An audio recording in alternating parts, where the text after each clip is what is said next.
시청자 여러분 안녕하십니까. 고영신의 시사정담 시작하겠습니다. 시청자 여러분, 최근 단행된 1년의 문재인 정권 인사를 보면은 탕평 인사는 고사하고 내 편만 애겠대 인사를 단행함으로써 측근이 바로 했던 전 정권의 전철을 되풀이하는 것이 아니냐는 우려를 낳고 있습니다. 이 문제를 포함해서 정가 움직임 윤영걸 전 매경닷컴 대표님과 정리해 보도록 하겠습니다. 안녕하세요. 네, 안녕하세요. 네. 문재인 대통령이 지금 지난해 말부터 인사를 잇따라 하고 있지 않습니까? 청와대 내각 개편을. 네. 그 인사 특징을 보면은 저는 크게 두 가지 아니나 하나는 김여정 인사, 하나는 내편 인사. 그렇죠. 그런데 우선 김여정 인사부터 좀 따져볼게. 강경호가 김여정한테 전에 저하고 같이 한번 이 문제를 다뤘던 것 같아요. 김여정한테 찍혀갖고 저 얼마 못 버티겠다. 그런 얘기 했었죠. 그런데 결과적으로 지금 한 달 만에 그렇게 됐어요. 윤 대표하고 한번 다뤘었어요. 네, 맞아요. 그 뭐 한 달 전쯤이죠. 그러니까 12월 9일 날 김여정이가 담화를 내서 뭐 주제넘은 망언이니 정확히 계산하겠다. 정확히 계산하겠다. 그때 바레인 무슨 국제 행사인가 그때 가가지고 강경호가 좀 우리가 보기에는 좀 이상하다 할 정도로 북한을 씹었어요. 맞는 얘기죠. 뭐 코로나19 때문에 북한은 더 북한스러워지고 있다. 맞는 얘기잖아요. 그리고 코로나 제로라는데 북한이 그거 좀 이상하다. 뭐 그런 얘기 얼마든지 할 수 있는 거잖아요.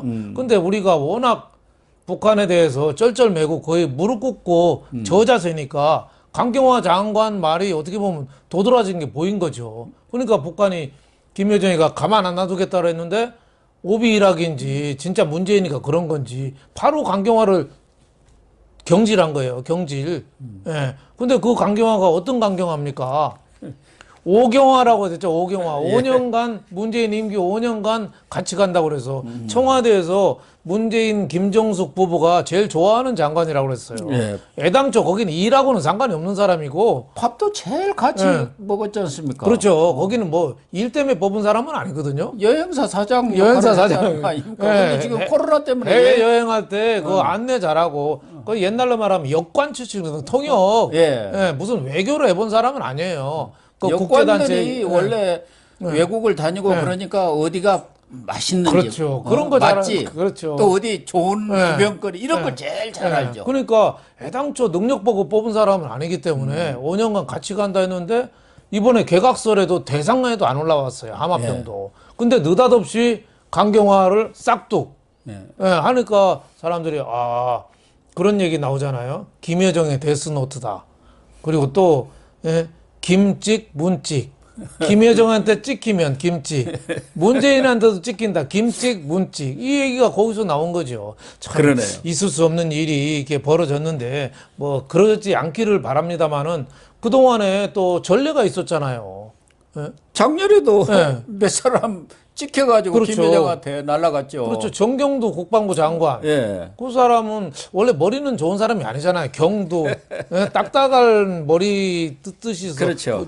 그 사람 문제가 많은데 안 자르다가 김영철이가 그 작년 6월에 그 정경두를 비난했잖아요. 국방부 장관. 그러고 나서 얼마 있어서 거기도 느닷없이 비명 행사했어요. 경박하고 우매하다 이렇게 비난을 했어요. 거기도 자다가 잘렸어요. 자다가. 북한 미사일 쏜 거 가지고 한마디 했어요. 정경두가. 이게 9.19 합의 위반 아니냐 뭐 비슷한 얘기 했다가 그래갖고 가버린 거예요. 그렇죠. 그리고 김현철 통일부 장관.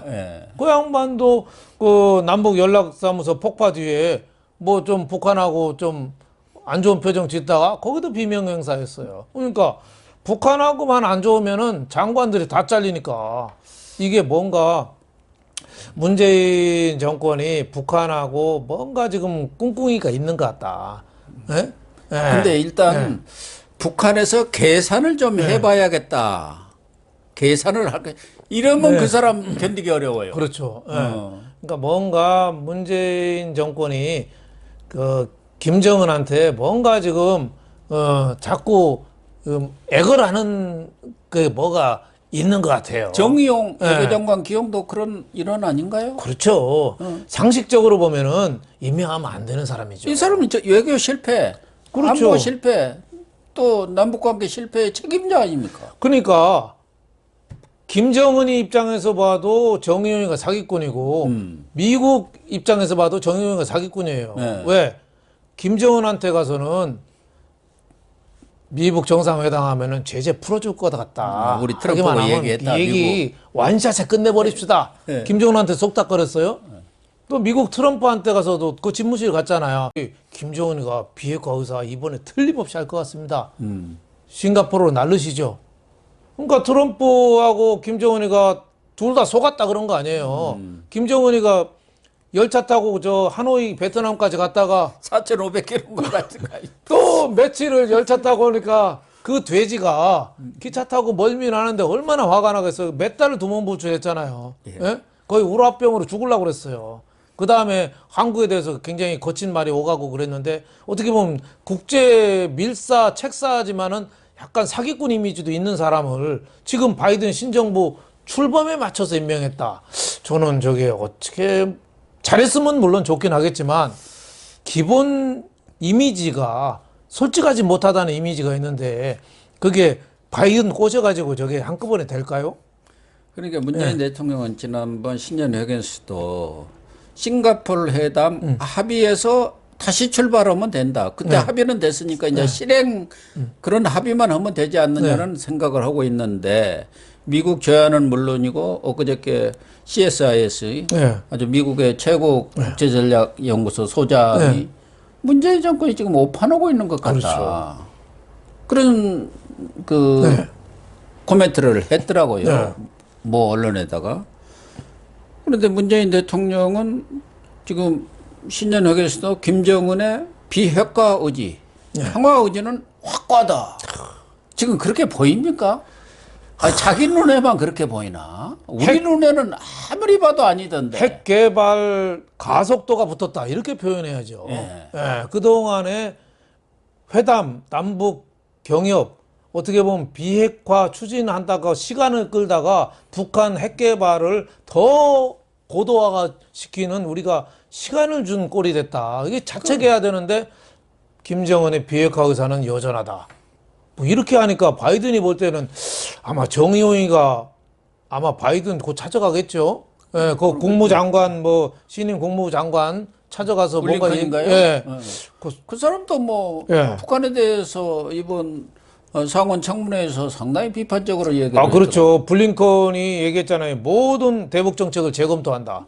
그러니까 과거에 탑다운식이잖아요. 트럼프랑 김정은 만나게 해서 어떻게든지 하려고 그랬는데 그거 아니다 이거죠. 이제 바텀 압으로 돼야 되는데 실무에서 합의를 해놓고 그렇죠. 이제 그러고 나서 정상회담이 정의용이가 가서 미국에서 꼬드낀다. 잘 들을까요? 저는 정의용도 우스운꼴 되고 문재인도 아마 또 뭐 한미 정상회담은 할 수 있겠죠. 하지만 가서 무슨 결실을 얻을 건지 미국이 일단은 불신의 벽이 너무 높지 않느냐. 그러니까요. 예, 그래서 노회한 그 협작군 이미지 갖고 저렇게 미북 정상회담을 할 수 있을까? 저는 굉장히 걱정스러운 부분의 하나입니다.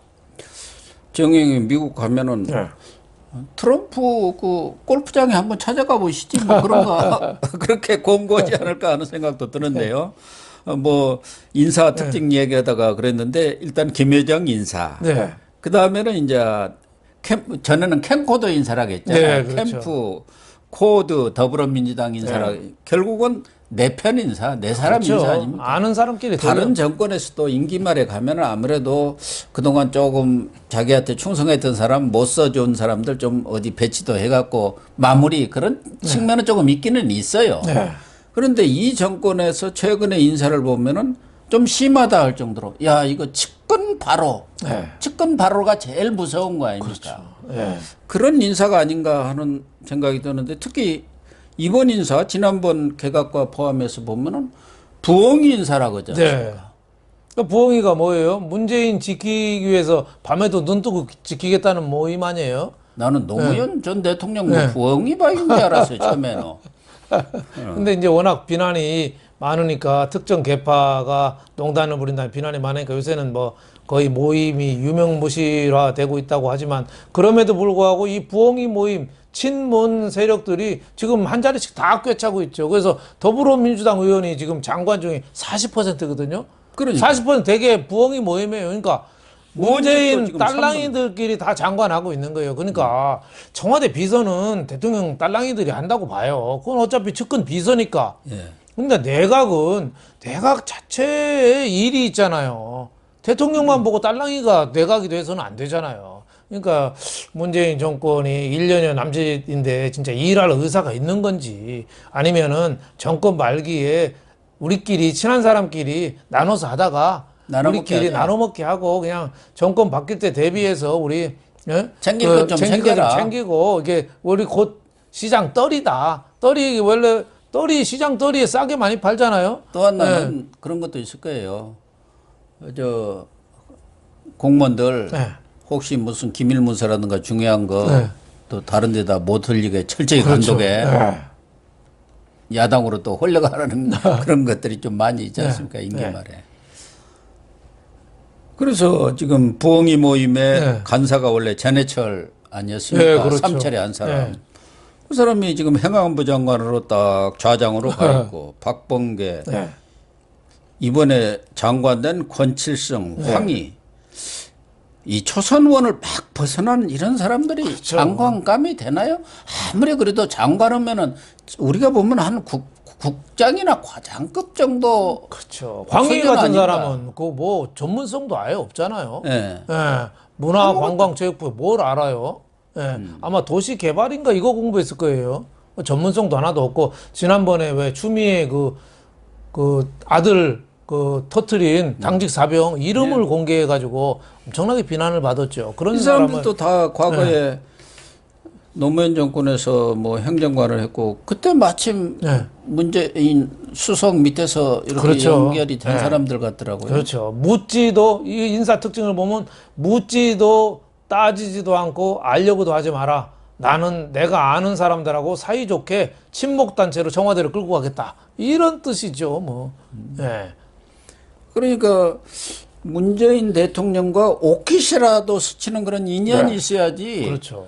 그냥 뭔 맞췄으니까 파갖고는 절대 네. 등용이 안 된다는 거 아닙니까? 그래서 검찰총장 윤석열을 임명한 거나 감사원장 최재형을 임명한 거는 저는 기적 같은 일이 벌어졌다고 봅니다. 이거는 문재인의 그 인사 범위에는 벗어난 일인데 그 기적 같은 일이 정권 초니까, 초니까 벌어졌다고 나름대로 봅니다. 뭔가 예. 좀 그 사람들도 자기 사람으로 생각하고 그렇죠. 열심히 자기를 위해서 충성할 걸로 생각했는데 제대로 뽑은 거죠. 제대로 뽑은 거죠. 예. 또 하나는 이 좀 노쇠화 현상. 예. 이재용 저 다음 창업자죠. 이재용. 네. 이재용식. 이재용. 예. 뭐 한마디 세게 했더라고요. 예. 노쇠화되어 있다. 네. 그러니까 총리는 70세, 비서실장은 75세. 예. 아니 비서실장 유영민은 네. 70세, 정의용 네. 외교부 장관은 75세. 이게 뭐냐? 도대체 왜 이렇게 노쇠화되어 가느냐? 다른 나라들은 그렇죠. 뭐 30세 뭐 총리라든가 네. 40세 총리 이런 지도부들이 많이 나오는데 지금 완전히 4차 산업혁명 시대로 가가지고 정말 우리 속된 말로 쌍팔년도 사람들이 나와가지고 인식이 바뀝니까? 물론 나이가 모든 것을 말해주는 건 아니지만 그래도 우리나라를 이끌어가는 핵심들 아닙니까? 네. 그래서 저는 뭐 나이만 갖고 뭐 비판하고 싶지는 않아요. 나이가 많아도 젊은 생각하면 젊은이라고 봐야죠. 예. 가수 나훈아가 뭐 70대 중반이지만 40대 같이 청바지 입고 찢어진 청바지 입고 나오니까 뭐 40대 같잖아요. 뭐 그렇게 새로운 젊은 사고로 무장하면 되는데 문재인 정권의 지금 정의용 뭐 46년생이니까 지금 76이죠. 뭐 정세균 뭐 유영민 다 70대인데 이런 사람들이 나이가 많은 게 문제가 아니라 사고의 방식이 낡았다는 게 문제죠. 예. 그 옛날 방식대로 그대로 하니까 좀 새로운 프레시한 이 발상의 전환 뭐 이걸 해야 되는데 뭐 로마 시대 때 그 키케로라는 그 정치가가 있어요. 철학자. 예. 그 사람이 노년에 할 수 있는 게 농사, 그리고 공부, 학문하는 거, 그리고 정치할 수 있다고 그랬어요. 왜냐하면 지혜가 있으면 할 수 있다고. 예, 늘 몸은 노쇠해도 지혜가 있기 때문에 할 수 있다고 봤는데 지금 있는 사람들이 나이가 많은 게 문제가 아니라 저는 생각이 낡은 게 좀 문제다. 이런 생각이 들어요. 네. 그러니까 말씀하신 대로 학문이라든가 네. 그런 연구 활동, 네. 노벨상도 대부분 60, 70대가 그렇죠. 차지합니다. 네. 8, 90%. 네. 그만큼 이제 숙련이 되고 네. 경험과 지식이 축적이 되니까 그런 성과가 나오는 건데 좀 이렇게 창의적인 자리가 필요한데 비서실장이라든가 이런 곳에서는 과거에 문재인도 54세에 노무현 대통령 비서실장했습니다. 그렇죠. 임종석이는 51세였어요. 그렇죠. 예. 좀 뭐 그때 뭐 이병환이나 이런 사람이 비서실장했는데 다 50대. 더 젊었죠. 예. 뭐 프랑스 마크론 같은 경우는 지금 41살이죠. 예. 캐나다의 트루도 총리 그 50세잖아요. 이제 이게 대만이 이번 코로나19에 세계 제일 방어를 잘했거든요. 우리나라 확진자 사망자 1%밖에 안 돼요. 철저히 망했거든요. 그걸 누가 했냐? 디지털 장관인 오드리 탕이라는 사람이 그렇죠. 탕. 올해 40세예요. 그러니까 그런 사람들이 새로운 방식으로 소통을 하면서 그 대만을 코로나 1위로 만든 거예요. 그러니까 이런 프레시한 사고방식이 좀 필요한데 지금은 너무 청와대나 내각 총리 다 좀 경로당 분위기가 있는 게 문제죠. 예, 생물학적인 나이가 문제가 아니라 경로당 분위기가 문제인 거죠. 아니 미국에 지금 백신 개발 제일 앞장선 사람이 그 파우치, 앤서니 파우치 아니에요. 예. 이 사람 나이가 몇 살입니까? 지금 80살이잖아요. 80살. 근데 백신에 대해서 세게 밀고 나갔잖아요. 그러니까 연구라든가 학문을 하는 데는 나이가 크게 문제는 되지 않습니다. 오히려 그게 더 플러스 요인인데 어떤 창의적인 일, 그렇죠. 국가에 있어서 새로운 비전을 만들고 이런 것은 물론 경험과 경륜이 축적된 사람도 필요하지만 그렇지 않고 정말 젊은 시각으로서 새로운 시대의 그렇죠. 비전을 끌어갈 수 있는 이런 사람들이 나라를 끌어가야 그렇죠. 발전을 하는 거죠. 그렇죠. 새로운 피가 들어오고 물이 그래서 순환이 돼야 되는데 지금 어떻게 보면 고인물, 썩은 물이 되는 거죠. 그러니까 지난번에 노영민 그 청와대 비서실장이 그 8.15 집회 때 그 모인 사람들을 보고 반역자라고 그랬잖아요. 살인자라고 그랬잖아요. 살인자. 살인자. 그 본인도 나중에 사과는 그 했어요. 사고가 무슨 사고겠어요? 아무 미래에 대해서는 비전이 없는 거예요. 오직 내 편이냐, 네 편이냐 이것을 따져서 거기에 모였던 민노총에 대해서는 한마디도 한 적이 없고 반대편은 살인자라고 하잖아요. 그런 사고방식으로 우리 미래를 끌어간다? 저는 굉장히 위험한 발상이라고 봅니다. 이 외교라 안보 라인도 아까도 잠깐 말씀이 있었습니다만은 서훈이라든가 지금 청와대 안보실장 아닙니까? 정의용 외교부 장관 이런 라인들이 김정은과 트럼프 간의 그런 협상이라든가 남북 정상회담을 주도했던 사람들인데 결과적으로 보면 그것이 지금으로는 완전히 빈탕이 맹탕이 돼버린 거 아니겠습니까? 그런 사람들을 리바이벌 한다는 게 정말 그렇죠. 옳은 것인지 바이든 시대에 맞춰서 거기에 적합한 인물들을 제대로 배치를 해야 하는데 그렇죠. 오히려 거꾸로 간 것 아닌가 하는 생각이 들어서 그렇죠. 정말 외교 안보 문제는 너무나 중요한 거 아닙니까? 김정은하고 이렇게 짝짝꿍이 되었던 사람들이 외교 안보 라인에 포진하고 있는 거. 이것도 정말 문재인 인사의 맹점 아닌가. 그렇죠. 저는 문재인이라는 사람이 기업들 싸우는 전쟁터에서 싸우고 있거든요.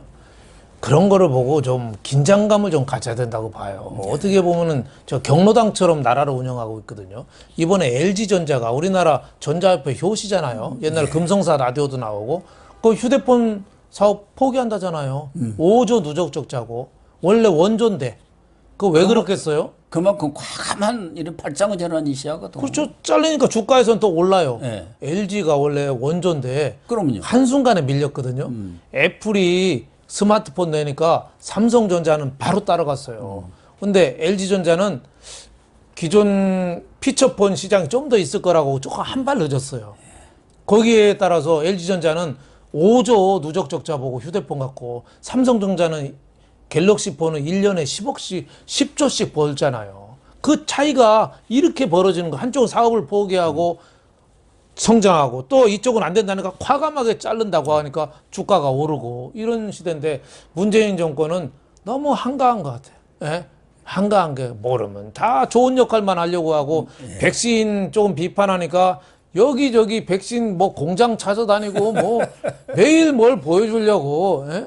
예, 뭐 어제는 또 하얀 뭐 방호복 같은 거 입고 나오고 정세균은 또 노란 잠바 입고 뛰어다니고 온통 뛰어다니기만 하고 쇼만 하는 거예요. 쇼쇼쇼 정권이. 네, 미래에 대해서 좀 고민 좀 해봤으면 좋겠다 이런 생각이 좀 들었습니다. 마침 정세균 얘기 잘 나왔네요. 예.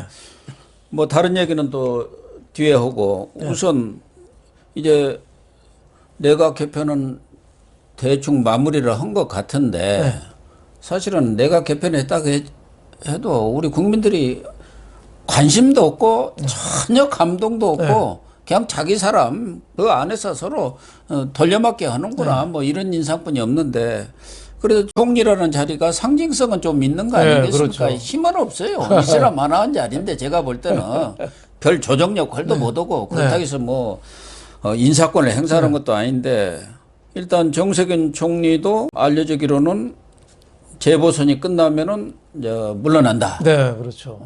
그러면은 후임 총리가 누가 될까 과연? 근데 정세균이가 물러나면은 이번에는 영남 총리였다는 설이 있어요. 네. 호남을 둘이 나섰기 때문에 맞나요? 뭐 그럴 수도 있겠죠. 하지만 또 영남의 여성 총리 이렇게 얘기 나오니까 뭐 그럴 수도 있겠죠. 하지만 여태까지 문재인 인사하는 거 보면은 파격적인 발탁은 해본 적이 없잖아요. 예. 저는 뭐 대충 그냥 동네에서 쓸 것 같은데요. 그래서 지금 추미애가 계속 거기에다가 침을 바르고 있잖아요. 아직도 미련을 안 버리고 있다. 이번에도 서울시장 계속 출마하려다가 좀 주저앉은 거 봐서 뭘 내놓으라고 자꾸 하는 것 같더라고요. 예. 저 영남의 여성하면 추미애 딱 맞지 그렇죠, 않습니까? 그렇죠. 예. 그렇게 되면 뭐 나라는 어떻게 될지 모르겠는데 하여튼 참 야권은 박수 쳐야 하는 거 아니에요? 그렇죠. 박수 추미애가 쳐야죠. 총리 되면 아마 사고 많이 치고 그렇죠. 우리나라 그 야당 선거운동을 대신해 준다고 봐야죠. 뭐 유은혜, 추미애 이런 사람들이 지금 대상에 올랐다고 그래요. 전에는 김현미가 또 무슨 비서실장이다, 총리다 하고 있는데 거기는 부동산 정책 때문에 다시 리바이벌해서 재활용하기는 어렵다고 봐야죠. 그렇죠. 23번 부동산 대책 내놓으면서 시장을 엉망으로 만들어 놨는데 그런 사람 다시 총리로 임명한다? 저는 참. 그런 것 같습니다. 어쨌든 이 문재인 대통령 최근에 일련의 인사를 보면은 정말 어디 중소기업 인사도 이렇게는 안 하지 않겠느냐 하는 생각이 들어요. 우선 사람이 가장 중요한 거 아니겠습니까? 그렇죠. 본인 스스로 적재적소 인사, 뭐 탕평 인사 이렇게 약속을 했는데 탕평 인사는 고사하고 감이 안 되는 사람들을 이렇게 박중한 국무위원 장관 자리에 마구잡이로 앉힌다는 거 정말 이제 한 1년 3개월 남았습니다만 앞으로 또 사람을 얼마나 바꿀지 모르겠는데 그래서는 안 된다고 생각합니다. 그렇죠. 미래에 대한 비전도 없고 어떻게 해보겠다는 의욕도 없고 그냥 가까운 사람끼리 시간 때우겠다. 그러니까 우리 미래가 많이 걱정이죠. 예. 예, 정말 걱정입니다. 네.